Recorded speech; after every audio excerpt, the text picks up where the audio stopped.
Thank you, Chairman Allen, and thank you, Commissioners, for allowing us to come in today and talk to you a little bit. This is a presentation on some work that we've been doing with the Center for Island Climate Adaptation and Policy at the University of Hawaii at Manoa.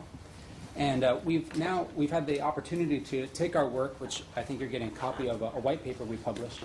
We've taken our work out on the road and we've presented this and done a host of workshops and discussions with people from sort of all walks of the water community.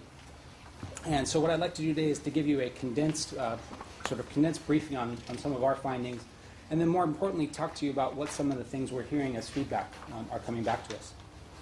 So I'd like to start with figuring out how to make PowerPoint work. There we go. Start with two quotes that, there's lots of talk about climate change in various contexts in Hawaii and elsewhere, but two quotes that I pulled out of various things in the public record from recent years, 2008 and 2011, just underscoring that people in positions of power, people like the commissioners on the Water Commission, people like Governor Abercrombie, recognize that water resources are important, no kidding, and also that climate change is one of the factors that we have to think about when we're thinking about stewarding our water resources for the future. So we have this commission saying that it's prudent to consider the long-term effects of climate change.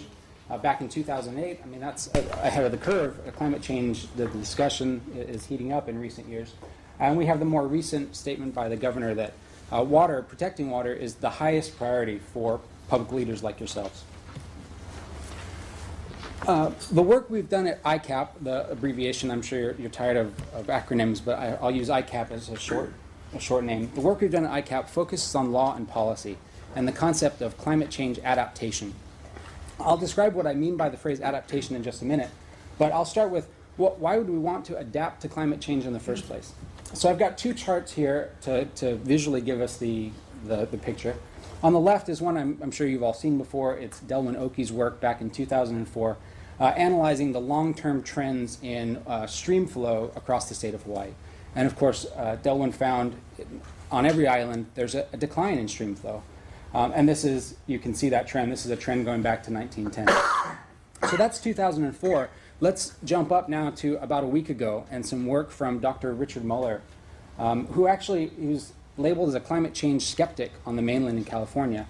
And he was given some money by other climate change skeptics to go back and reanalyze the data and see if temperature as a proxy for climate change is in fact accurate. Does our record of temperature going back now at least hundreds of years, probably thousands of years, and even millions of years, does it corroborate the concept of climate change? So this chart on the right, it really is only about a week and a half old, and this shows the results of their work. They've basically thrown out all of the data that they think is bad, and Dr. Muller's changed his mind. He no longer thinks that temperature records are problematic. You can see that as you get further and further towards the current time in 2000, that everybody's measurements of temperature have converged, and we see from about 1965, 1970 onward, a pretty alarming rise in global temperature. Of course, that's not what's happening here in Hawaii. There's lots of good science happening in Hawaii. And the concept of adaptation then is, how do people like you take the scientific work that's being done at UH and other places, and how do you use that to make sensible choices when you're taking care of our water resources? So our work started with combing through literature in all contexts, not just water contexts, but environmental issues of all types, and figuring out what are the common threads for climate change adaptation. What sorts of things are the experts saying are good when you want to be adaptive to a climate? And we found four characteristics. The first is people say you should focus on being forward-looking. And this is pretty obvious. In fact, I'll skip back to our back slide.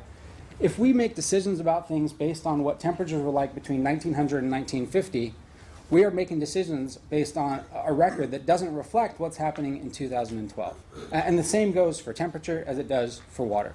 So the forward-looking characteristic is pretty obvious. The second characteristic is flexibility. This is the concept that there's uncertainty out there. Things are going to change. The science is going to get better. Are we implementing policies and laws that are flexible enough to adapt immediately, and that we don't have to go through a 25-year birthing period to revise the water code before we can adapt to these changes as they come up? The third characteristic is the concept of being integrated. This is the idea that climate change doesn't just affect water resources, and it doesn't just affect water resources in one way. So an integrated approach means you're looking at the system holistically and thinking about it holistically. And then the fourth characteristic is the concept of being iterative, and this means that adaptation really means a constant cycle of monitoring the resource, monitoring how we're using it, monitoring the decisions that are being made, and then using that information as a feedback loop into the decision-making process. So those are our four adaptive characteristics. The next step of our work then was to figure out, okay, what is this legal law and policy framework for regulating water in Hawaii, and asking whether or not those four adaptive characteristics turn up. And so we conceptualized that framework, that legal framework, as this chart you see now. We've got our Hawaii Constitution. Water is the only natural resource that has specific protection within the text of the Constitution. The public trust doctrine that I'm sure you're all familiar with, the precautionary principle. And then getting down to the nuts and bolts, we've got our water code. I'm a huge fan of the water code, as might come across during this briefing. The Water Commission is you're the hammer of the water code. I think you all know that.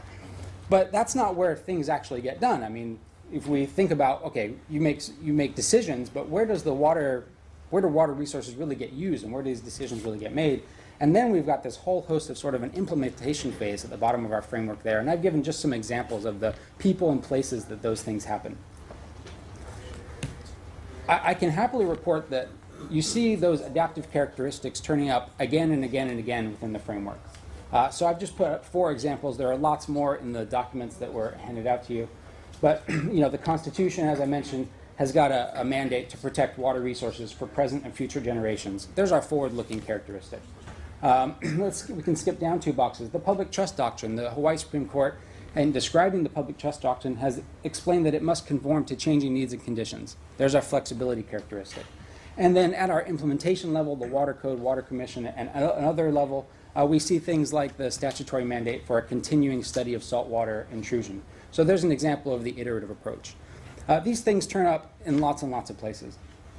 But the question now then is, okay, we've got these mandates. How do you implement them? What are the tools that you can use to implement them? And the latter half of our work was in identifying 12 specific tools that are that already exist within our law and policy framework, but which could be used either more or could be used better as adaptive tools for climate change as we move forward. So our 12 tools are split up into 3 categories. The first category is the policy and planning side of things. We've identified 5 tools. I mentioned that we've already done some workshops. We've gotten feedback. So I'll focus just on 3 of these planning tools. The first 3 you see there. The other 2 are also important. I'll mention them briefly. We feel that the Oahu model of the water use and development planning process, where we take the individual watershed management plans and together they comprise the single water use and development plan, we see that as an integrative approach that is adaptive. The 5th one, conservation and recycling plans, I mean, that's a way to increase flexibility, to be forward-looking in the way we're using water, and I'm sure it's already on the top of your minds that that's something that's important for the state to think about and to implement. Going back to the 3 planning tools that we've received some good feedback about, climate scenario planning is the first one. If we go through the water use and development plans that are either have recently been updated or in the process of being updated, or we look at other parts of the Hawaii Water Plan, we see that there's a dearth of climate change planning in there. That's to be expected. I mean, a lot of this was drafted before the most recent IPCC climate change report, so it's not completely unexpected, but nonetheless, there isn't a whole lot going on with climate change in those plans. And we can look to places like California, which have a similar planning model, and where adaptation and climate change has jumped right to the front of the line in terms of importance of things to plan for. On the left, I've got an example. They actually have a specific plan for adaptation, so it's separate and apart from the remaining water plan. On the right, I've posted just one excerpt from the actual whole California water plan, and this shows the way that they're doing climate scenario planning. They came up with 12 climate projections based on science that have been done for California. And then they use those climate projections to help them build scenarios based on economic development and land use and other metrics that we're familiar with in the planning process. And so they've just injected climate change as one more way of projecting out how our plans will impact future water resources. I empathize that trying to devise 12 climate scenarios for Hawaii is difficult. It's the sort of thing that the scientists are still working on. But we think that maybe there's a starting point, something like 3 scenarios, a worst-case scenario, a best-case scenario, and a middle-of-the-road scenario. And then just incorporating those projections into the analysis in all parts of the Hawaii Water Plan. So climate scenario planning, one tool that could be implemented a little further in our current planning process. The second tool on our list, updating all the components of the water plan frequently. This is something I'm sure you're familiar with. We'll start on the right of this slide. There are components of the current Hawaii Water Plan that haven't been updated in over 20 years. The Commission back in 2000 suggested or demanded that updates should be done every 5 years. And so sorting out a way to implement that, to make that actually happen, that's inherently adaptive. That's this constant iterative approach that we've talked about, being flexible. But there has to be a way to make it work. One of the concerns that I've read about, but I actually haven't heard too much about in our comments recently, is that it's expensive. It's expensive to create a water use and development plan. It's expensive to put together the water resource protection plan. But I think that the Commission hit the nail on the head back in 2000 by pointing out that when you take this iterative approach, when you are updating something every couple of years, you're not starting from scratch. You're not devising the whole 300 pages of the water resource protection plan and drafting it. Instead, you're taking something that was done just a few years ago, you're reanalyzing things like the land use projections, the climate projections, and you're just changing those pieces or updating those pieces that need to be updated. I think that's actually a more cost-effective approach than redrafting it every 15 or 20 years. And I think that a lot of other people agree with that, including the folks in California who are doing exactly that. They're updating their plan every 4 to 5 years. I've just put as an example, they've got their timeline for updating the plan already posted. It'll be updated again in 2013. Their most recent update was in 2009. So our second tool, adaptive tool, is updating the plan regularly. And then our third planning and policy tool, this isn't necessarily what we think of as a water task, but land use planning. I mean, one explicit requirement of the county water use and development plans is that they analyze land use, project it in the future, and try to understand how that impacts water demand and water supply. So I dug into the Hawaii County Water Use and Development Plan, and I had a look at, well, what are the projections for land use planning? And it turns out the yellow and red bars here are the water demand scenarios that they've predicted if the land use plans, the zoning plan or the general plan, are fully built out. So this is the maximum projected water demand. The blue line, the blue bar and the blue line, is the sustainable yield for those same aquifers. And we see in every case that the anticipated demand, if we meet our land use planning goals or our land use planning benchmarks, exceeds the sustainable yield. So it's great. It's great that we're doing the planning. That's important. But the next question becomes, okay, what do you do with this information once it comes out of the plan? You can't just sit in a plan somewhere and not do anything with it. I'd also like to point out that this illustrates the need for regular updating. One of the Water Commission staff members, I think, really smartly pointed out that the full build-out scenarios here have huge uncertainties because of uncertainty about the agricultural water demand. And so the reason there's still that uncertainty is that our agricultural water use and development plan needs some updating, and that would help to constrain this a little bit better, would give us better information in our planning process. So answering that question of what do you do or what does one do when these land use plans don't quite match up with our water resource planning, one model from here in Hawaii is the Maui Water Availability Policy, the concept that subdivisions have to prove that they've got a long-term reliable supply of water before subdivision approval, or actually as a first step to subdivision approval. We think this is inherently adaptive, right? This is forward-looking. The bad news is, you probably know, back in April, there's the county council in Maui defanged a bit this water availability policy. And I'm not sure in making that decision if people were thinking about it as a climate tool. I mean, was that part of the analysis or not part of the analysis? And if it was part of the analysis, would people have changed their thinking on it? On to our next category of tools. We identified 4 regulatory tools, tools that I think the people in this room are intimately familiar with. Again, I'll just talk about 2 of them quickly. The other 2, labeled as 7 and 8 here, Expanding designated water management areas, we think that's an adaptive tool because it inherently enables flexibility, inherently enables monitoring. There's quite a long list of things that you can do in designated water management areas that you can't quite do in the non-designated areas.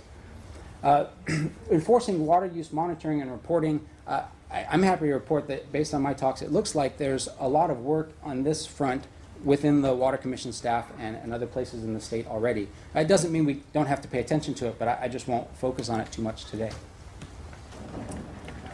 Instead, the two regulatory tools that we'll look at, the primary benchmarks in water planning and water regulation are the concepts of sustainable yield and in-stream flow standards. And a lot of the work in other places has looked at this and questioned whether or not that's a climate adaptive benchmark. Too often, the concept of sustainable yield is thought of as a maximum sustainable yield.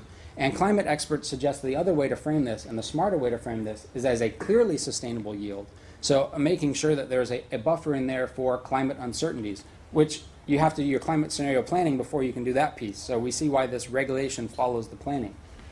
An example of where this hasn't quite hit the mark here in Hawaii, again looking at Maui, the Maui Water Use and Development Plan notes that some of their analyses, their stream flow analyses, are based on historical stream flows. And we know from looking at that 2004 trend that if you're basing your analysis on historical flows, you're not quite predicting where things are going to be in the future. But the folks on Maui aren't forgetting about the climate change issue, and so there's a note here that they aren't taking into account things like anticipated climate change. And you could revise the analysis based on specific assumptions. So again, if we make some climate scenario planning assumptions, it allows our regulatory tools to become that much more adaptive and effective. The concept of permitting, a lot of what the Water Commission does is revolves around permitting. And so are there ways to make the permitting process more adaptive? And it doesn't have to just be the water use permit. It can be well permits, stream diversion permits, all sorts of permits out there could be more adaptive. Could we make compliance, monitoring compliance, part of this permit process? Is there a way to build in at the beginning maybe an inspection, a regular inspection to make sure people are in compliance for their monitoring their water use? Or is there a way to implement maybe a monitoring and compliance consortium where people pay a fee towards a larger group that makes sure that everybody is in compliance with their permits? Are there ways, and we've suggested some in the white paper, are there ways to make it into more of a living permit model where permits aren't just issued and forgotten about until there's some problem or some tussle about the water, but instead there's a regular process for going back and making sure that the permit still makes sense based on what we know about water resources today? Another thing that I think you probably all have seen shows the decline in the number of continuous flow stream gauges over time. And from mid-1960s onward, we see this precipitous decline in the number of gauges around the state. So is there a way to use a permit to bolster that monitoring regime? Can we require people, or can we require groups of people in particular geographic areas who have permits, want permits, and want to keep their permits to be monitoring these sorts of important things that don't necessarily come from their individual water use, but nonetheless are related to their water use? Deep monitor wells, which are lacking in some parts of the state, are particularly a thorny problem here because a deep monitor well obviously doesn't interact with just one particular permitted source of water. But nonetheless, you might think about the consortium approach again as a way to fund deep monitoring wells. And I'll talk a little bit more about this at the end. I'd also like to, this came to me in the middle of the night last night, so I apologize if the thought is a little bit scattered, but it occurred to me that this graph of stream gauges around the state and this graph of decadal temperature changes around the Earth, there's an important analog between the two. We see that our monitoring capabilities start to drop off in about 1970. If we look at the temperature changes, we see that the temperature changes start to really ramp up around 1970. That's the opposite of adaptation, right? We have something we need to think about, we need to adapt to, and all of a sudden our ability to do it has really dropped off. So I thought that was just something to think about in the mix of all of this. Our third category of tools, market-based tools, are the ways to use the market to help us be more adaptive. This is obviously tricky. We have protected uses of water here in the state. We can't follow the models of places like Colorado or other states for these market-based tools. But nonetheless, there's a way to use market forces to help us be more adaptive in our water use and our water supply. And I'll talk about all three, but I'll combine two of them and I'll change the order. So forget this slide for a moment. Let's start with the concept of water commission fees. The current regime is there's essentially a flat fee for anybody who walks in the door and seeks to get a permit. And that's not really adaptive. That's not an iterative approach because there are some permits that just require more work, more regulatory work, more planning work, more monitoring work than other types of permits or other specific permits. So is there a way to change this water commission fee schedule such that you have tiered fees where the cost of protecting the resource and making sure that the permit holders can continue to use the resource into the future is tied into the cost of obtaining the permit? And there are other examples in our state rules and regulations where they're starting to implement these things. There are obviously some, there are growing pains, and anytime you try to impose fees like this, but if it's tied directly into protecting the water resource for the people who are getting the permits, it seems to me a natural marriage between two concepts. And then finally, combining the last of the two tools on our list, is there a way to use market forces, is there a way to use the market to promote water-conscious infrastructure, promoting the flexibility and the iterative characteristics that climate change adaptation demands? And so the model here that I'd like to suggest might be applicable is the model we've chosen in the state for energy. In the energy regime, we have a public benefits fee that all ratepayers, at least all ratepayers under the HECO umbrella, have to pay. That money goes to the public benefits fee administrator, what we know as the Hawaii Energy Program. And then it's Hawaii Energy's job to take the money and to reduce energy consumption around the state. We've had similar efforts like this piecemeal in the water regime. I mean, there are the toilet rebates, for example, that were very successful in getting people to adopt low-flow toilets. But to sort of up the stakes a little bit, to make further inroads in that conservation, recycling, efficiency world, I'm not sure that the piecemeal approach is going to work.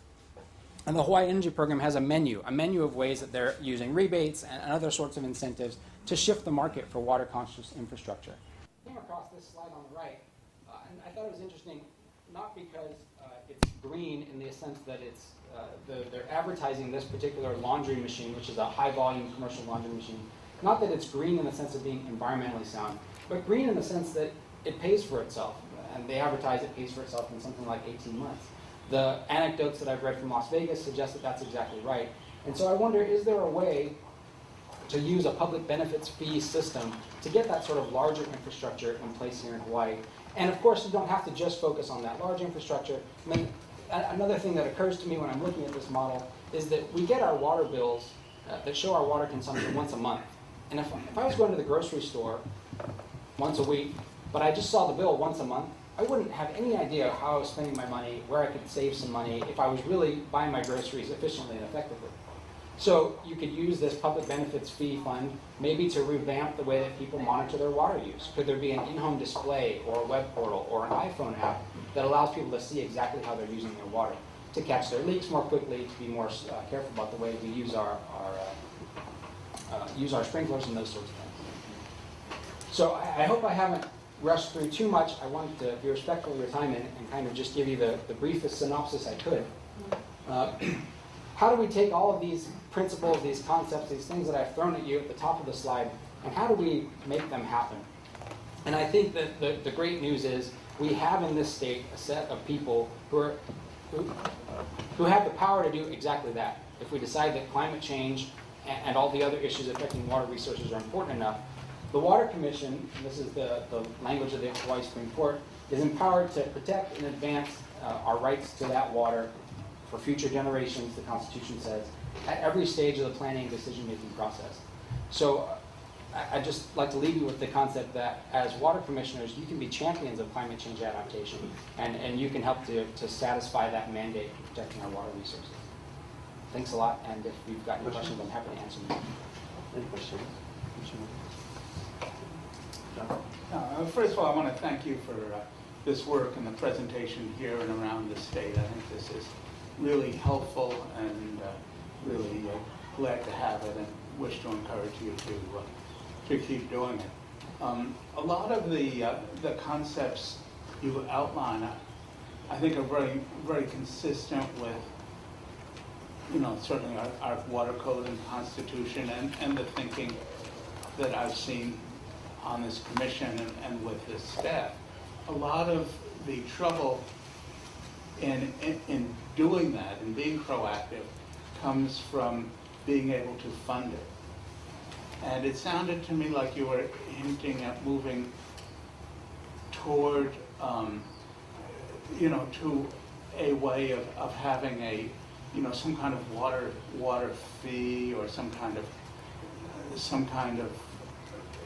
whether it's on the time of permitting or it's ongoing. I was wondering if you could just share a little more thinking, because I'm not really clear what you were suggesting and moving toward. Certainly. So I'll start with, I wasn't entirely clear because we haven't reached that step in this analysis of specifically what's the rule to pass to make sure all this stuff gets paid for. And that's the purpose of going out and talking to people. And I think we're getting much nearer to that stage. I think my answer is that this is an example of where the integrated approach makes sense. Asking ratepayers to fund monitoring for every water user in the state probably doesn't work. So a public goods fee can't bear that entire cost. There would be too much backlash, and it would be systematically unfair. At the same time, it doesn't make sense to have just permit holders pay that same amount either. So I think that my suggestion is that examining at which steps along the way there's an opportunity for either fees or for efficiencies, saving money because you're not pumping as much water, should free up some money to do the sorts of monitoring that we're suggesting are important. So this integrated approach of kind of a menu of things that might together make up that difference is the approach that we think makes sense. And resource protection would fall under that as well, or is that a separate area? It's hard for me to split out resource protection from other, is monitoring a resource protection function? It is, and it isn't. It's also a regulatory function. So I think that you naturally have to bring it all under one umbrella and make sure that the equity is balanced.